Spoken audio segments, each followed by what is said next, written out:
Hello everyone, welcome again to this channel. In this video, I will show you the easy and clear steps on how to hide search box in Opera browser computer in Windows 10. So how to hide search box in Opera browser computer in Windows 10? Make sure you keep watching this video until the end. Let's get started right away. Firstly, just go to Opera browser on your computer or laptop. This is the Opera browser display. Next, move the cursor to the top right of the screen. There are lots of menu options here. Next, tap the three-line icon here. And a scrolling menu will appear like this and scroll down. And tap the setting menu here. Now here you are in the settings menu. Enter the browser menu.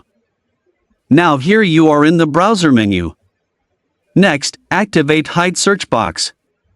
And then return to the main screen of the Opera browser. Now you can see here that there is no search box display.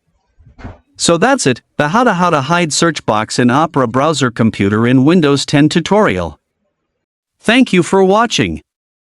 I hope this video is useful. See you in the next video.